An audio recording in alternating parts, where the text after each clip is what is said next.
kidding me? Oh, hello and welcome aboard the Paul Gallant Show, the most interactive sports talk show in Seattle on this wonderful Tuesday, July 27th of 2021.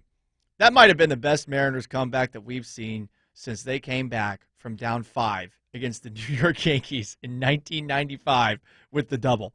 Seriously, what an incredible comeback victory by the Mariners last night against arguably the best team in baseball, down 7 runs at one point in this game. They rallied back pretty quickly, might I add, to make it a game again for a dramatic 11-8 victory that came after Dylan Moore knocked that laser deep and high into left field. Oh my goodness, how can you not feel wonderful today? The Mariners' homestand, already a success, and I will happily take the L on that. I thought maybe 3-4, 2-5. Oh, me of little faith. I came to a realization last night, and you know me and my obnoxious references to non-sports things and generally just pop culture and movies that I've watched, but I was reminded of one of my favorite Judd Apatow movies, a little movie called Pineapple Express, because the Mariners are this. Lingerer, man. Yeah, totally. Linger. They linger. They have made a habit of hanging around in games when everyone assumes they'll just quit. And I mean, why wouldn't you assume they'll just quit? They can barely hit. They have no star power, at least as of yet. They don't look like a traditional contender. I'd imagine most people across baseball are waiting for an inevitable collapse that a lot of people, at least for a while, here were believing would come. I think a lot of you are thinking differently today. And I'm starting to think differently today. There is a chance that the collapse could have started against Oakland. There is a chance that the collapse that everyone fears could have started against Houston. And honestly, with the way things started, it just felt like you didn't belong in that first inning. It was 6-0, before an out was even recorded? But now, I look at this stretch, and with 2 more games against Houston, and now 4-1 on this homestand against your 2 biggest rivals in the American League West as things stand right now, you got to feel really good about them. And look, plenty of season left. I know that there's definitely potential for bad things to happen, but they just keep finding ways to keep on lingering. And they made themselves the life of the party in a place that specifically no one felt they belonged. And that's on the same field as the Houston Astros. And they deserve a lot of credit for it. And I'll be honest, I thought they were dead. I know a lot of you out there are listening right now. You probably thought they were dead for a time. Some of you might have gone to bed early. I don't begrudge you for it, but you missed out something truly special. And to make another annoying reference to a movie, I don't know how many people have watched The Matrix. No big deal. One of the most iconic films of the last 25 years. But there's a moment where all of a sudden, Neo believes that he can essentially beat the computer program that has kept him for so long entrapped as a human battery. And Morpheus acknowledges this. What is he doing? He's beginning to believe. I can no longer look at the Mariners, this Mariners team, with all the issues that they have, with the lineup that's not that good, with the starting pitching that's dealing with a lot of injuries, with a bullpen that does a pretty good job, but man, they are asked to do a lot and very often. I am not going to be looking at a Mariners game in a team where a game where the Mariners trail. I'm not going to be looking at it anymore as a lost cause. I'm not. I'm going to stick around. I'm sticking around to the end. This team, this year's team, the 2021 Seattle Mariners, they deserve that from you. And you'll have a chance to support them. $10 tickets tonight at T-Mobile Park to watch yet another game against the Houston Astros. What was it, 17,000 people or so there last night? There was an atmosphere, that's for sure. Make the atmosphere a little bit bigger tomorrow. Or excuse me, tonight. $10 tickets. How about that? Going back to the Mariners and this lingering that they do. They are driving teams crazy, which is so fun. You had the Oakland A's, right? Cole Irvin, way back in the day. A team like that shouldn't be putting up 10 hits against me or anyone. Well, a team like that chased you out of the game Sunday pretty early. Bob Melvin Saturday night after a passed ball because the A's reliever was so scared of Mitch Haniger and had a couple of ugly at-bats before. It took an oddity for them to score a run. Well, isn't it an oddity that, Bob, your A's are 4-6 against the Mariners this year? Or is it just, I don't know, showing that there's a discrepancy, that the A's are perhaps, I don't know, the F word, frauds?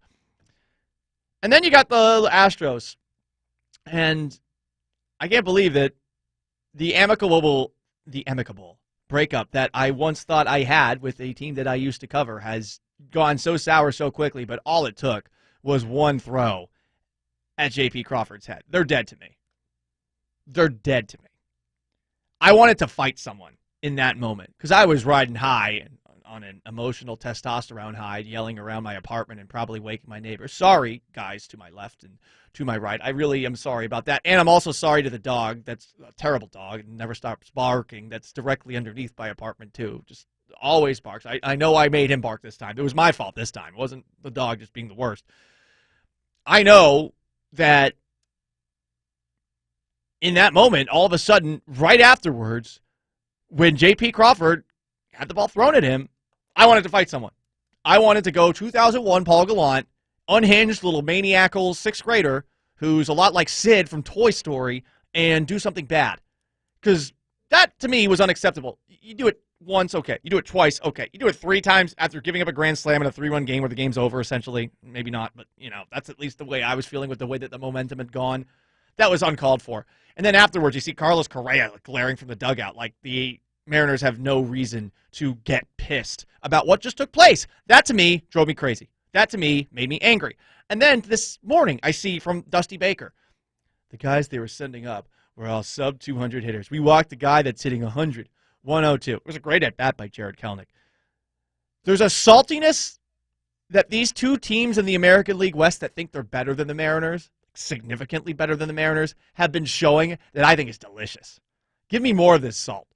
This is awesome. This is what happens when you are a lingerer.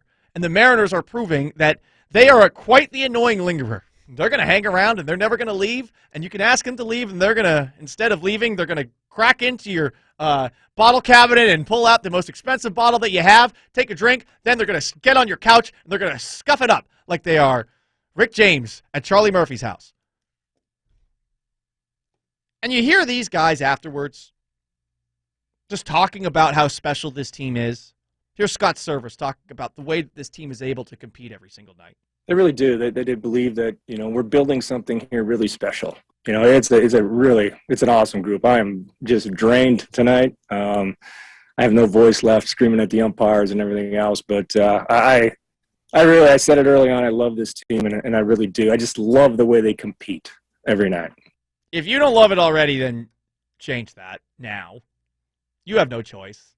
I will indoctrinate you into the cult of Scott Service, who, by the way, deserves an extension.